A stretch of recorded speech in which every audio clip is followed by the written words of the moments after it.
Yo, what's up？ 欢迎回来 Rider ATH， 我是阿豪 ATH。今天这一部影片啊，其实是一个关于我这个 YouTube channel Rider ATH 的一个 anniversary 的影片，已经3周年了啦。然后这个3周年的特备节目，要试驾的这一辆车，当然就是我的这个频道的成名之作车款，就是 Proton 的 X70啦。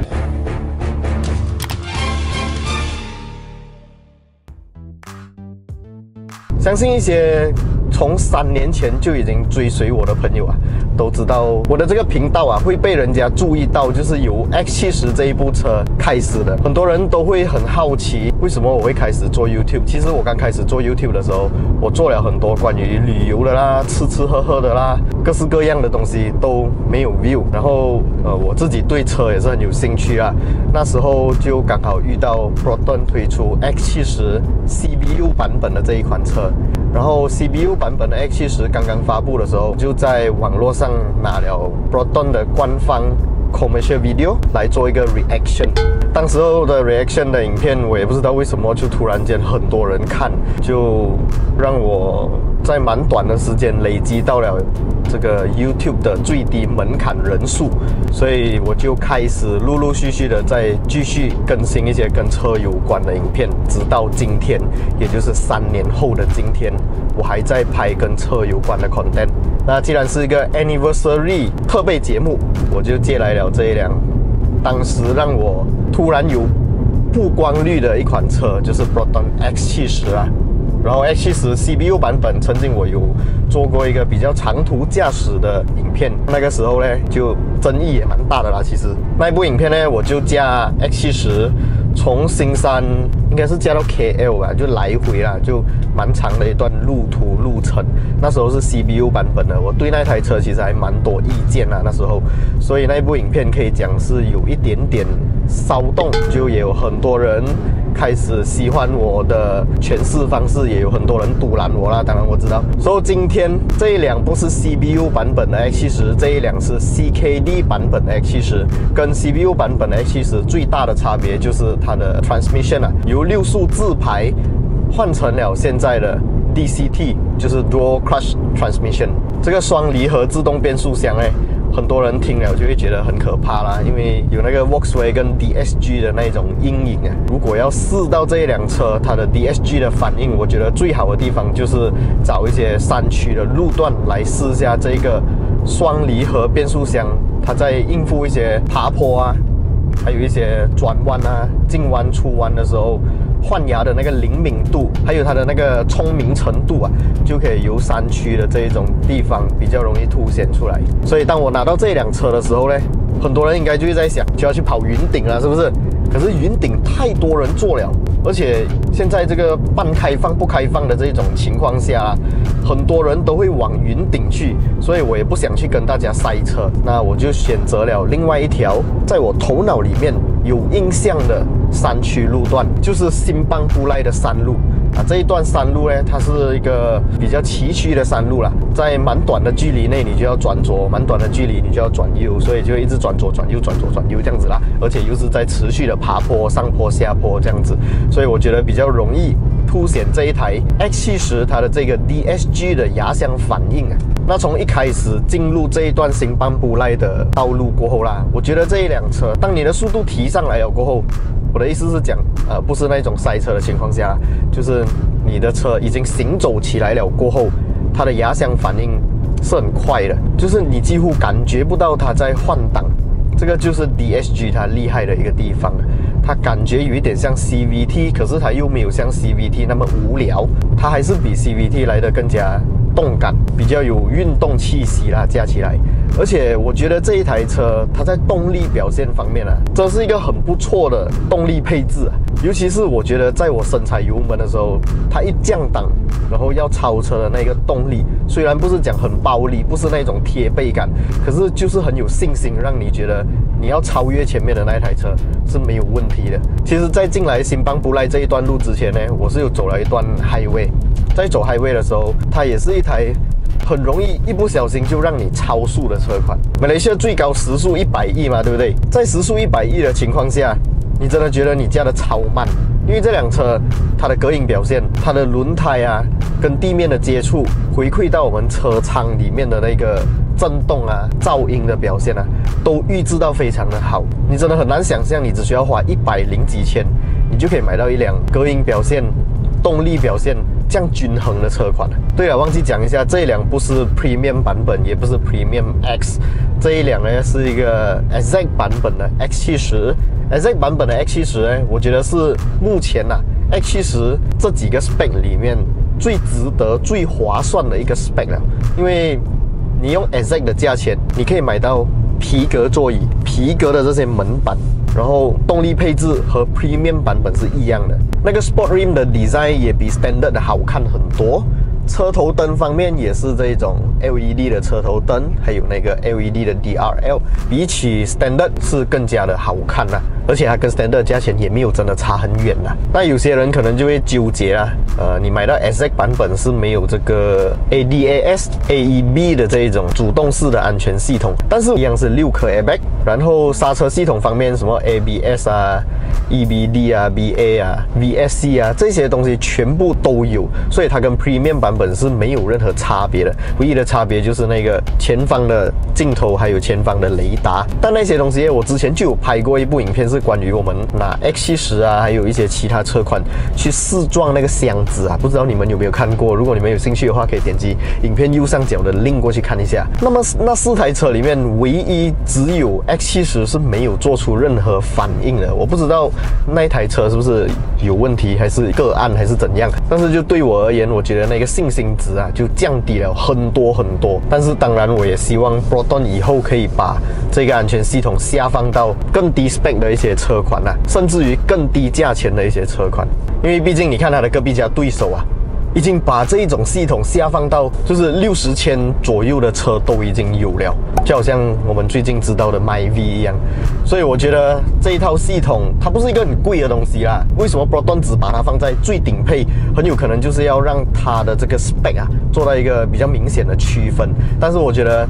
以安全性为主的话，如果 Proton 它疼它的消费者的话呢，那么就应该把这些主动式的安全配备下放到更便宜的车款里面啦。OK， 刚刚讲到的都是一些这一辆车的优点啊。那么这一辆车有没有缺点呢？这辆车其实还真的蛮多缺点，但是大部分的缺点都是我之前那一部蛮有争议的影片都已经讲过了的。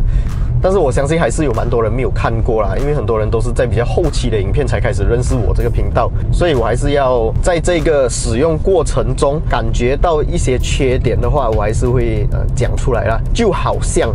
我觉得它的这个中控的操控界面啊还是很乱的，我自己是不太习惯操作，尤其是我想要打开这个，它有一个 feature 哦，就是你在驾车，假如你觉得屁股很骚的话，你可以吹屁股啊，那个风。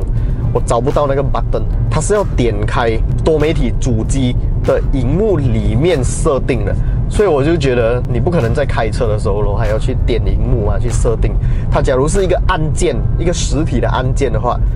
这样就会方便很多，非常容易操控。但是这一辆车就没有这个功能啦。还有一个我觉得真的很受不了，我真的很受不了，就是我找不到哪一个按键是让它启动这个360度的全景环绕影像。可能有些车主他们用了这辆车一段时间，他们已经知道那个东西在哪里了啦。我为什么觉得这个功能非常好用呢？因为这辆车的盲点非常的严重，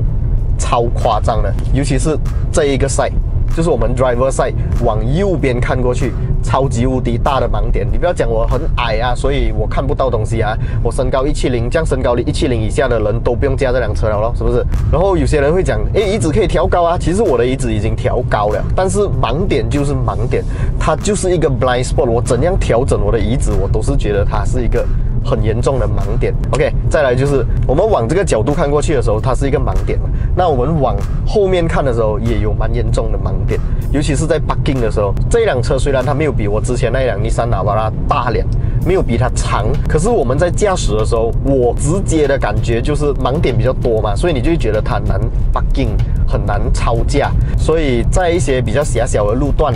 或者在一些你要准备 parking 的时候，如果有那个360度的实体按键把它启动的话，这样 parking 起来就非常的省心省力啦但是因为它没有那个实体的按键，所以在我 parking 这辆车的时候 ，side parking 也好，还是 reverse parking 也好，我要启动它的时候，我只能等待它的主机自动启动，而且它的自动启动是一个很笨的讲。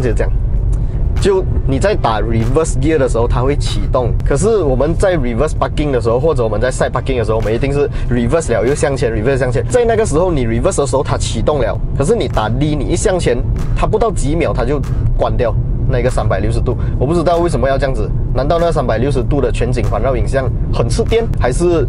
很容易坏掉，所以它要赶快把它关闭？我觉得不是这个原因啦，我觉得是不够智能。还有一个缺点就是我之前有讲它的这个地方有点高我们在过道的时候，如果你没有 RFID， 你没有 Smart Tag， 或者你的叮灯粘到非常的好，你的 Smart Tag detect 不到，你还是要开窗口用手去 manual touch and go 的话，这个真的很高，必须要去买一个苍蝇拍你就比较好去 touch 那个 touch and go 啦。为什么我会这样子讲呢？如果你是看这一部影片的人，你不是 X70 的车主，你没有驾过 X70 的话，可能你又要留言讲，因为我矮啦。可是你要想象这个门的高度是比 Touch and Go 的那一个 tag 还要来得高。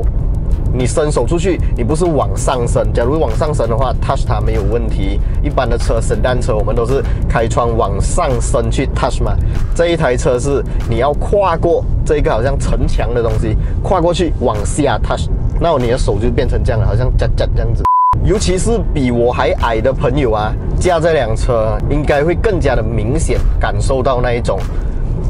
别扭好，讲完这些缺点，其他方面当然它还有一些小小的缺点好像这台车其实也不会很旧，就其实还蛮新的一辆车，但是就会听到一些小小的杂声，就好像从后方我不懂哪里传来一个叽叽咕咕，然后在大太阳艳阳天的时候 dashboard 也会传出一些杂声，